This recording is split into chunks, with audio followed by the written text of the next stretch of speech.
Hello, good afternoon, and welcome to the Midday News on 3FM 92.7. My name is Beatrice Adu. The news is also live on Kasmi 107.1 FM and across the world at 3news.com. Coming up in the next 30 minutes.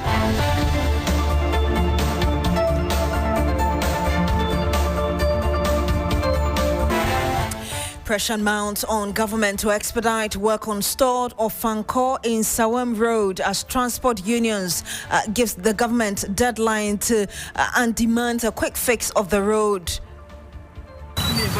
This gentleman has put up a triangle on his car. I assume his car is broken down because of the state of the road. We'll bring you more. So poor infrastructure hampers quality education at the Evangelical Presbyterian College of Education in Bimbilla. We'll tell you more.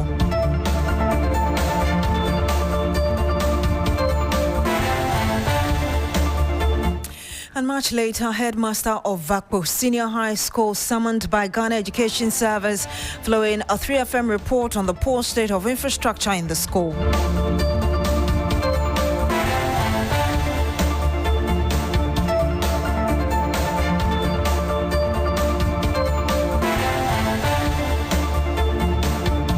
Thank you very much for joining us today. Now pressure is mounting on the government to expedite work on the Stored or Fankor in Sawam stretch of the Accra-Kumasi Highway. For the past 3 months, construction work on the project has come to a standstill. The current bad state of that stretch, which is riddled with gullies and resulting in heavy traffic congestion, frequent vehicular breakdowns, has considerably increased travel time, much to the discomfort of commuters. Last month, the Minister for Roads and Highways, Governs Kwame Agboja, told TV3 that he was expecting the contractor to scale up work after the government had released funds towards the project. You saw the number of threats and eventual demonstration about Ofankor Road. It is a project awarded at a cost of about $340 million on GOG budget in dollars. The contractor has done some work, raised certificate of $77 million and was not paid. So he basically more or less packed off the site.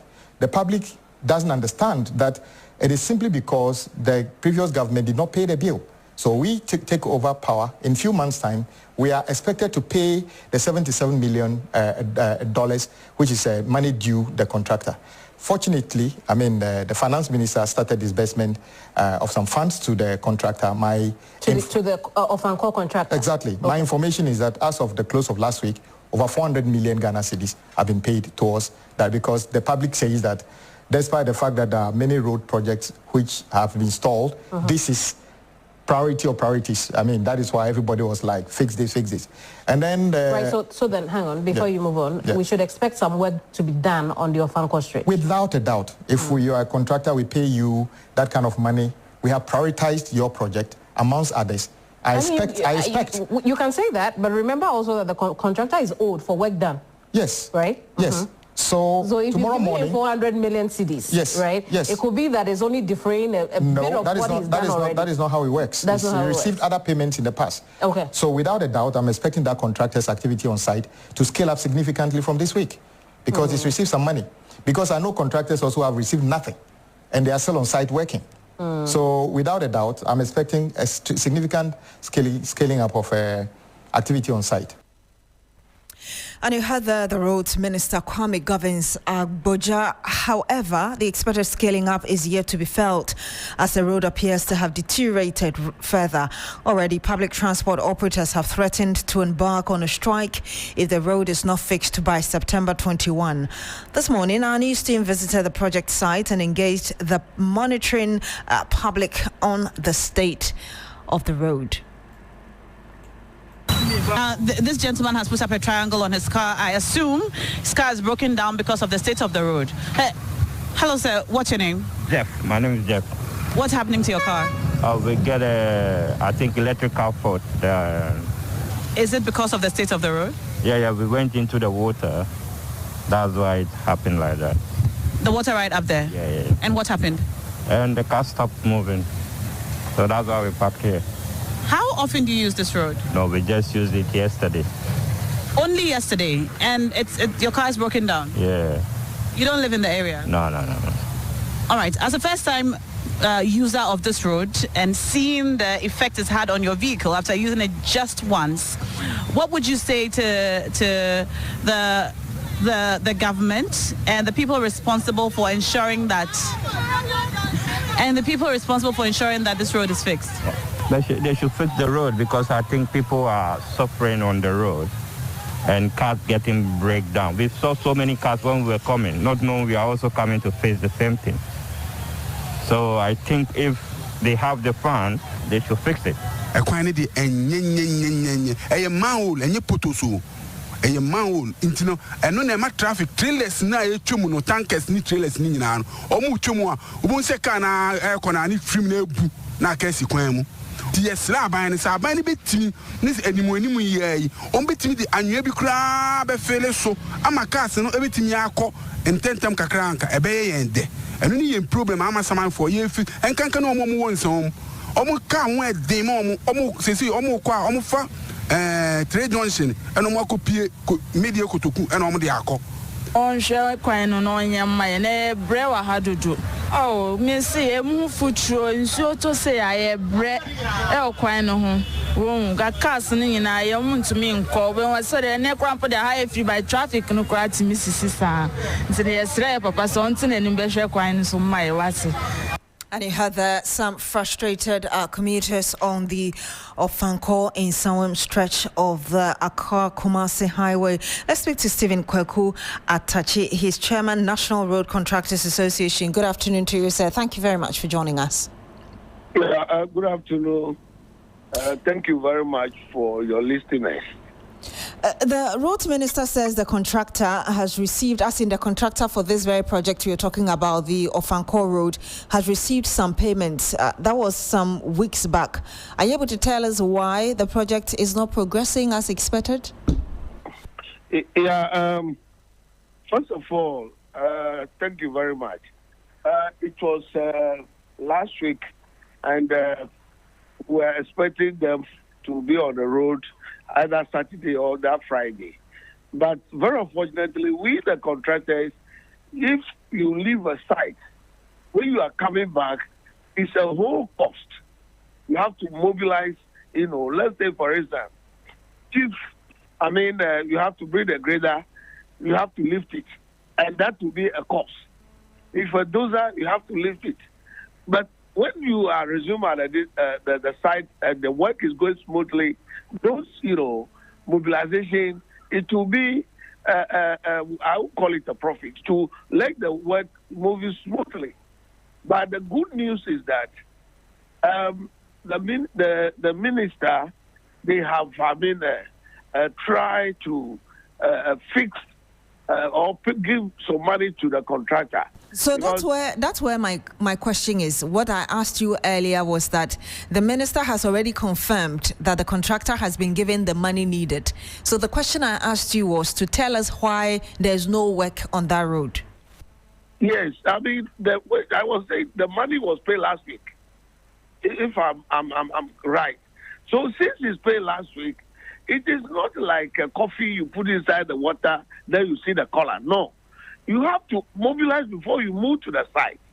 Maybe you park the tipper truck down for some time now.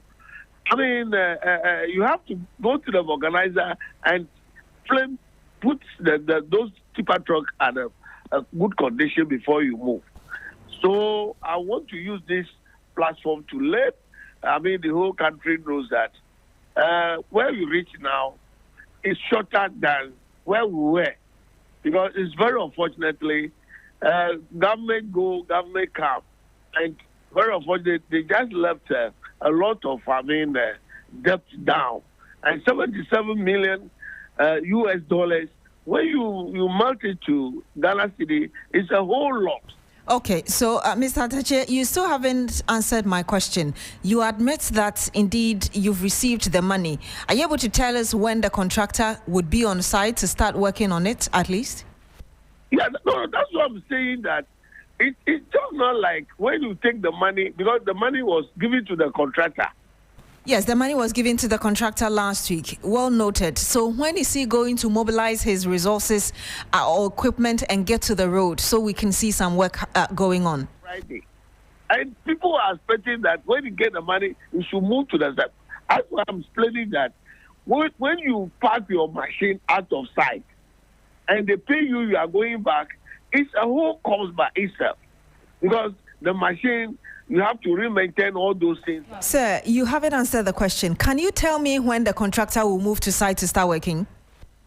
No, in actual fact, I wouldn't be in the position now to say, oh, it's going today or no, but we'll have to end it here. Thank you very much, Stephen Kweku Tachi, Chairman of National Road Contractors Association. Thank you very much for speaking to us. Now, students of Al Farouk College of Education in Brikum are demonstrating against what they describe as rampant inconsistencies in fee collection. The protest, which began at dawn today, has seen hundreds of students boycotting lectures and chanting slogans to demand accountability from the school's administration. Belinda Sutter is our reporter. She'll be joining us very shortly. Whilst we try to connect with her, okay, Belinda is on the line and...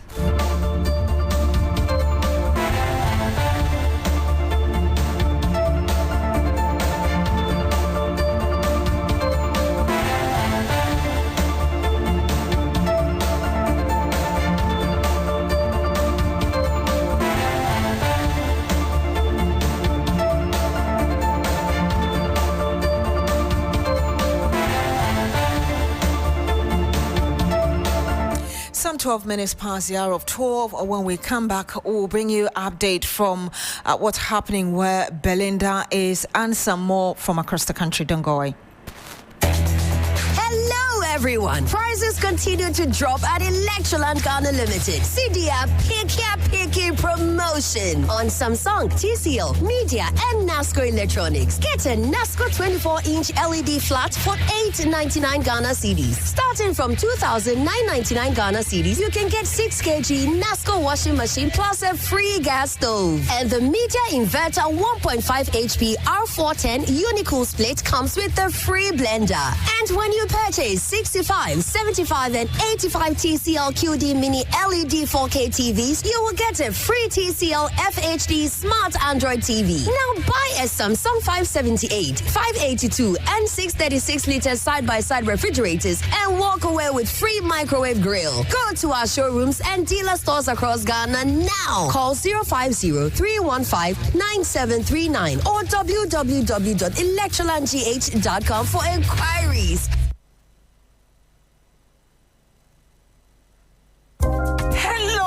Ghana. It's a new year and Bills Microcredit is here to support your dreams. If you're not working but want to start a business, don't let money stop you. With just your Ghana card, you can get a loan to turn your ideas into reality. Already running a business? Need more capital? Or are you a salary worker looking for extra funds? Bills offers fast and easy loans with no collateral, no deposit, and no SUSI savings required. Wherever you are, whatever you need, Bills makes it happen. Call Bills Microcredit today. Call 0596-920-833 or 0302-200-390 and get started. Bills is licensed and regulated by the Bank of Ghana.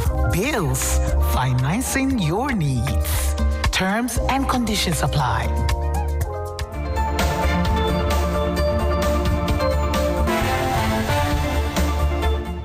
And you're still here on the Midday News on FM 92.7. Thank you very much for staying. Now, in a statement dated... Let's go to the Volta region, and the Ghana Education Service in the Volta region is reminding all education directors and school heads to seek proper authorization before engaging with the media on official matters. In a statement dated the 14th of August 2025, the Regional Director of Education emphasized that staff are not permitted to speak publicly about educational policies, projects or interventions unless they have received clearance from the Director General of the GES or an authorized representative. This reminder, which reinforces the GES's professional code of conduct, aims to ensure consistency and protect the image of the service. It points to Article 333, which prohibit unauthorized press interviews or releases on policy issues except for staff whose official duties include editing or publishing. Meanwhile, the Ghana Education Service has also summoned the headmaster of Vakpo Senior High School in the Volta region following a TV3 news report highlighting the school's dire infrastructural challenges. Faisal Ibrahim is our Volta regional correspondent. He joins us live on the line. Faisal, just talk to us first of all about the summoning of the headmaster. Beatrice Adu Idris will not arrive. Well, so last week, the story on the state of infrastructure in the Vakpo Senior High School aired on TV3. And right after that story, I had calls from some teachers and anonymous persons begging that we do not proceed with the story again, just in case we intend to repeat it. It was during that time that I gathered that the headmaster of the school had been summoned by GES here in Ho to come and respond to some questions regarding the broadcast. He appeared before the GES here at the regional directorate and was questioned as to why he allowed the media into the school premises and was asked to write, put into writing his explanation for further review and decision to be made by the GES. So this was done latest by Friday.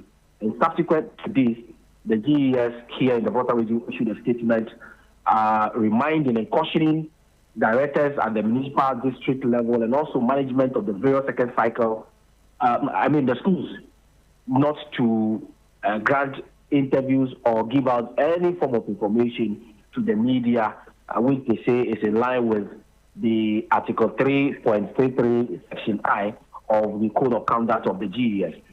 As I speak to you, we are yet to know what the outcome of that very query is going to be, because he has since been asked to return to the school while he awaits the outcome of whatever decision will be taken regarding this very issue.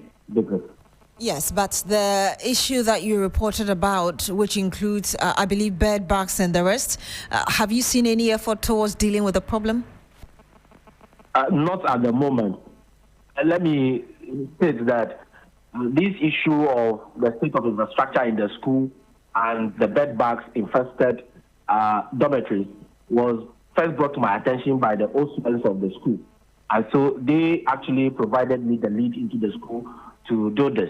They have also indicated that while they expect government to react positively by way of providing adequate infrastructure for the school, they would in the coming days be proceeding with their own efforts to ensure that they give the needed support the school deserves at the moment. So as I speak to you, nothing of the sort is being done regarding the state of infrastructure and the infestation of the boarding houses where the students currently live.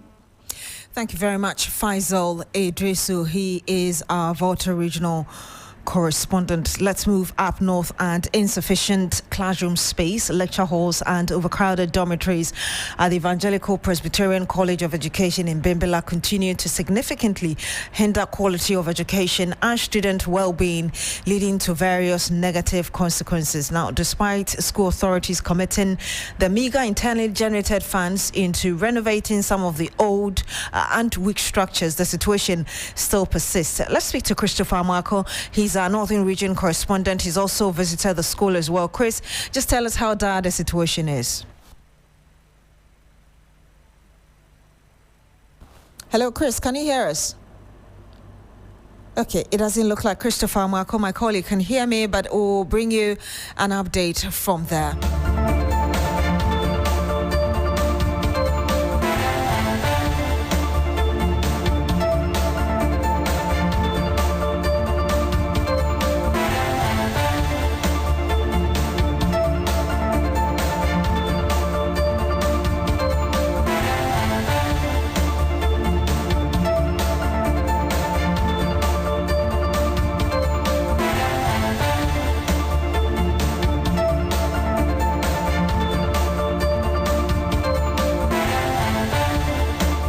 And you're still here on the midday news on 3FM 92.7. Let's see whether Christopher Mwako can you hear me. Chris, can you hear me? I can hear you, Beatrice. Excellent. I was asking you earlier to paint a picture for us how the situation is like in the school. Yeah, so Beatrice, I can say that the situation is not impressive at all if you get to the EP College of Education in Bimbilla.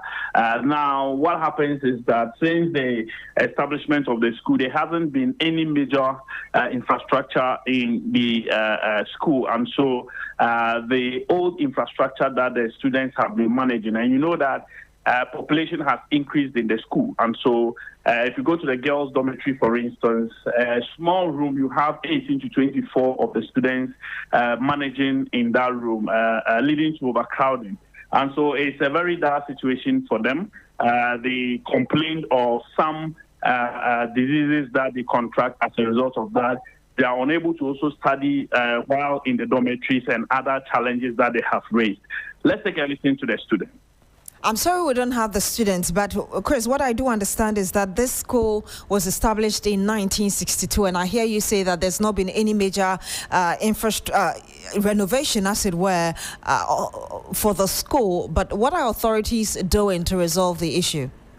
Okay, so the principal, together with the Evangelical Presbyterian Church, have been ensuring that they through the use of the internally generated fund, renovate some of the old structures on campus. They are also putting up some pavilions to ensure that the students, the overcrowding in the classrooms are minimized. And so the only challenge is that when it's raining, these students are unable to sit in the pavilions to take their lectures. And so it's a worrying situation, though authorities are putting in their effort. But they are also appealing to government to ensure that through the common Get Fund project, they come to give them some dormitory and classroom blocks.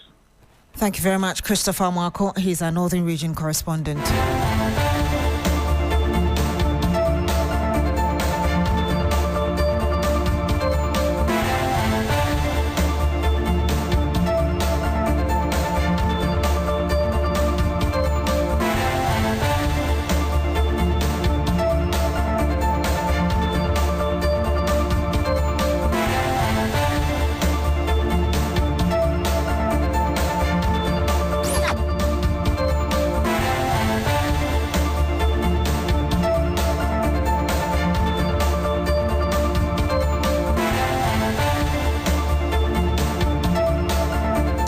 And you're still here on the midday news on 3FM 92.7. Now, a suspected male thief held security personnel on guard for close to 8 hours in the early hours of today while he took a nap on top of a tree around the 37 roundabout in a bid to escape arrest. The man, whose identity is not yet known, was seen attempting to cut down a banner on a billboard. Sarah Penko is with our health desk. She joins me in the studio with more on this. Sarah, first, if you can tell us the background to the story and how the suspected thief, as it were, ended up on top of that tree. Well, Beatrice, unusually, this was a scene that was a surprise to every eyewitness who was around. So I understand around 12 a.m., the dawn of Monday, some guys were about to mount a billboard for an organization. Then they happened to chance on this said unidentified man chopping off a close-by billboard with the scissors. So when they blew the alarm, I think he didn't find any possible avenue to escape than the tree. So he climbed to the 37 runabout where the police used to stand. You have the one going to La Paz. Mm-hmm. And then the one going to and then the Lands Commission. Then you have 37. So it's where the traffic intersection where the police officer have been standing. You see this very huge tree, very tall there. That was where he was hiding. So we actually had hint of the issue around 2 midnight when you see the police vans and the fire service vans stationed trying to coerce him to calm down, but he refused. And you could see in the video that it's like he's He's in his bedroom. He's sleeping. He's waiting for everybody to clear in the morning so he can escape. Indeed, this morning we followed up to the scene. A lot of people were actually around hoping to see how he would eventually get down, because it's been close to 8 hours and he's still on the tree. He's not budging, and then eventually the police had to leave. I don't know why the mission to arrest him was abandoned, but he monitored and realized that people were gradually dispersing, and then he climbed down. But we were also told by the hawkers around that he had a weapon, and so even though some of the guys were attempting to have caught him to give him a taste of a mob justice, they were unable to. So they watched on while he sped off, smiling at them for not being able to catch him, and then to tell them that I beat you to the game. I see, but that's very close to the 37 military hospital. Do you know whether any of the health officials, try to interact with him to find out whether he's really okay? So not with the health officials, but these security personnel are usually trained in psychology. So I found out that they tried to speak to him. You could even see in the videos where they were trying to coerce him to find out what's the problem. He should calm down and let's talk. But I think his instincts was telling him that if he calms down, he will be arrested. And so he refused and stayed there until they got tired and then left. Interesting. Thank you very much, Sarah Penkro. She is with our health desk. Now, students of Al Farouk College of Education in Brekum are demonstrating against what they describe as rampant inconsistencies in fee collection. The protest, which began at dawn today, has seen hundreds of students boycotting lectures and chanting slogans to demand accountability from the school's administration. Belinda Teta is our reporter who is following this event for us. She joins us live on the line. Belinda, if you can tell us some of the main concerns the students have raised in addition to what they describe inconsistent fee collections. Right. So when you come to Al Farouk College of Education, besides the inconsistency in fee collection and some money that they have raised concerns about, they also raise concerns of the fact that they have infrastructural deficits. And if you go to their dormitories where they sleep, a lot of things are going wrong there. The louvers, even their louvers, some of their louvers are broken. Some of the ceiling is there are leakages in the ceiling, and also some wirings, there are exposed wires that are quite dangerous. So they are actually raising concern of the fact that these monies that are being collected are not used to fix any of these issues in the schools, and they do not understand what the monies are for. I actually have here with me a student who we can engage more about their issues. Hello. Yeah, good afternoon, please. My name is Abdul Latif, a student of Al Farouk College of Education. I'm in level 300 now. All right. What are some of your challenges? What are some of your reasons for the demonstration? From my point of view and how I know Ghana to be, College of Education, we pay fees once every year. But when you come to our college, we pay fees twice every year. And after the paying of the fees, what the fees is supposed to be done with, they don't do it. Because, like, when you come to our kitchen, for instance, we don't have a good place where they serve us. When you come to water, we suffer before we get water. Electricity, we don't talk about it. Because even when like the class even changes more and shows some signs that it's about to rain, there will even be an lighthouse. We don't have generators. We have nothing that supports us to like learn. We don't have anything that is motivating us. And they are taking us unnecessary money. Because the reason I'm saying that, if other schools, when we compare other schools to our school, the fees we are paying, if other schools to pay 3,000, like this year, for instance, our school, I don't know other schools, but Al Farouk College of Education, the level 100 that are level 100 this now, they pay almost 4,400 and something.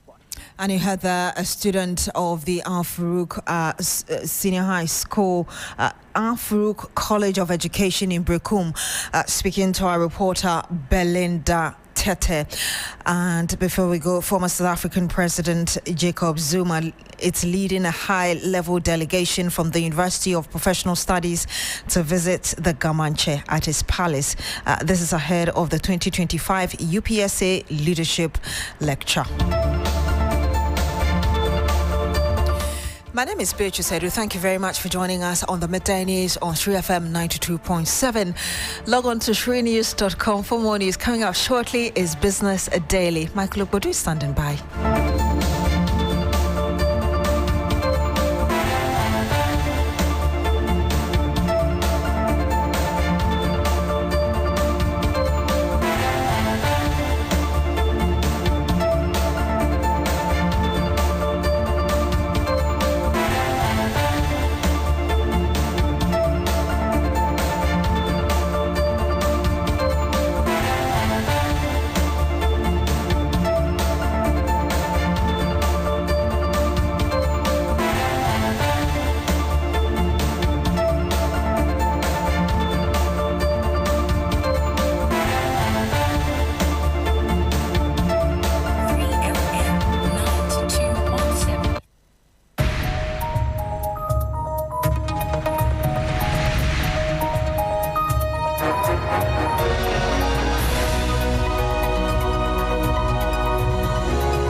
Hello there, good afternoon and welcome to Business Daily here on 3FM 92.7 with me, Michael Obodu. Coming up, oil marketing companies hold pump prices steady as competition overrides industry projections of marginal petrol price adjustments. We'll bring you details. Also, government treasury bills undersubscribed for second consecutive week as investors tilt towards short-term securities. And Finance Ministry opens public consultations for 2026-2029 budget as it aims to prioritize job creation and private sector-led growth. Details of these and many other stories coming up shortly. Please stay.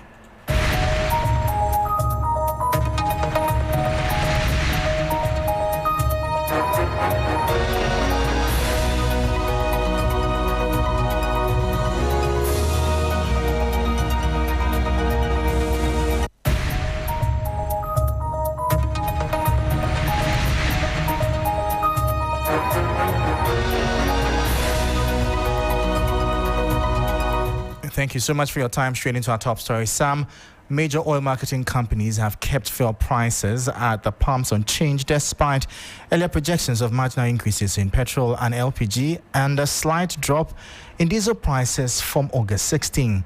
Industry watchers say competition among OMCs is the main reason prices have remained stable for now.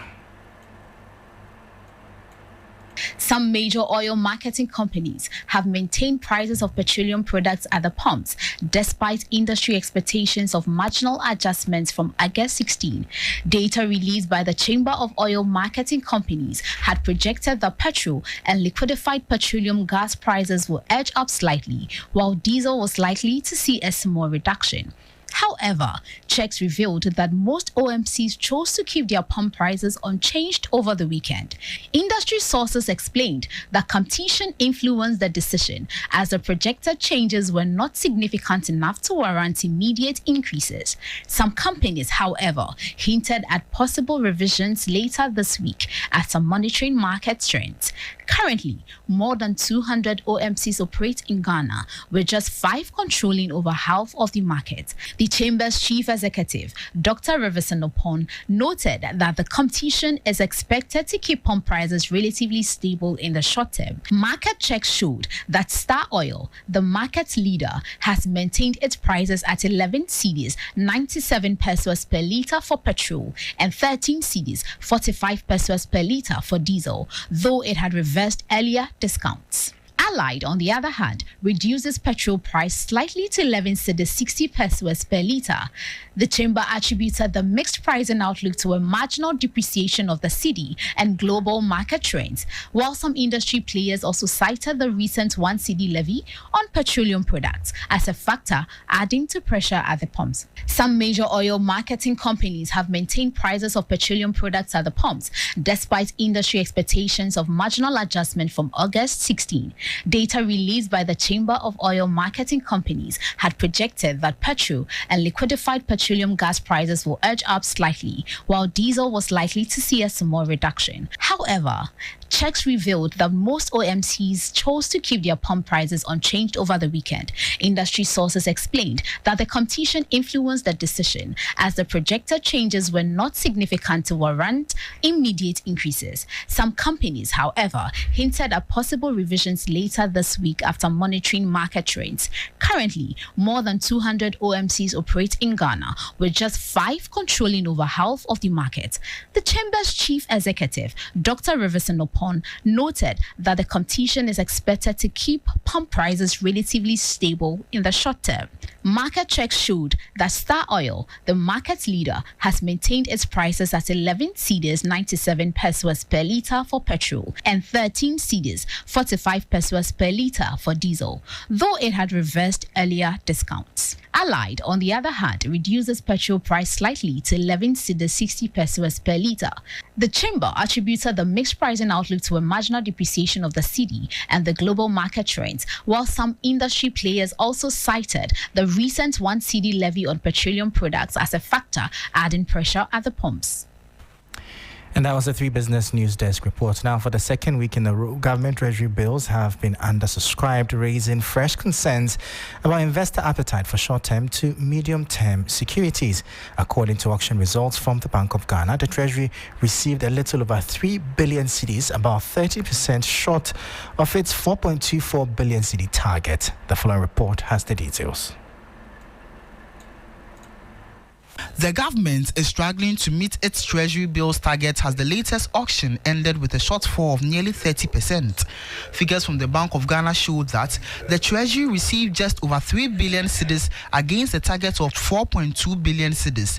The bulk of the bids came from the 91-day bill, which attracted more than 2 billion cedis, representing about 68% of the total subscriptions.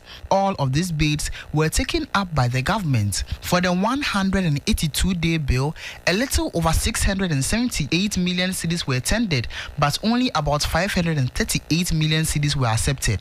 The 364-day bill attracted 273 million cedis in bids, out of which roughly 167 million cedis were taken. Meanwhile, yields were mixed on the curve. The rate on the 91-day bill declined slightly to 10.13%, while the 182-day bill rose to 12.23% from the 11.54% the previous week. The yield on the 364-day bill dipped marginally to 13.08%. And that was a 3 Business News Desk report. Now, the Ministry of Finance will this week commence public hearings as part of preparations for Ghana's 2026 to 2029 budget and economic policy. The consultative process will solicit input from business associations, financial institutions, civil society organizations, and the general public to shape government's medium-term economic framework. The 2026 budget, scheduled to be presented to Parliament on November 15, 2025, is expected to prioritize job creation and private sector-led growth. According to the ministry, previous submissions from stakeholders have had a significant impact on the design of past budgets. Now, the Federation of Association of Ghanaian Exporters, FAGE, says the government's accelerated export program will help cushion exporters from the impact of the cedi's sharp appreciation. Ghana's currency has gained more than 40% against the US dollar this year, making it one of the best performing currencies globally.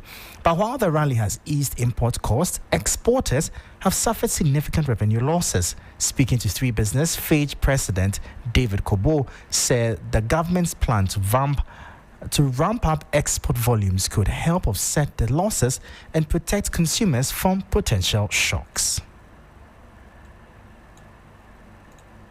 It will, because for me, the currency, the cedi appreciation is one thing. For me, the balance, the stability is what we are looking at. So the 24-hour economy, once we drive it well, is going to make sure that stabilizes. So when it stabilizes, I don't think that if they even said cedi appreciate to even 8 cedis to $1, that would be a problem. The issue here is when the cedi was 4 cedis, exporters were still making money. But the stability is what we are looking at. And this is where 24-hour economy is very important. And I'm happy that my WISE program currently under FAGE is also going to dovetail into the 24-hour economy to make things right. And you heard that David Skobo, president of the Federation of Associations of Ghanaian Exporters, FAGE, bringing an end to Business Daily here on 3FM 92.7. For more business stories, please visit our website. It's 3news.com/business. I am Michael Obodu. Thank you for listening. As always, please stay safe.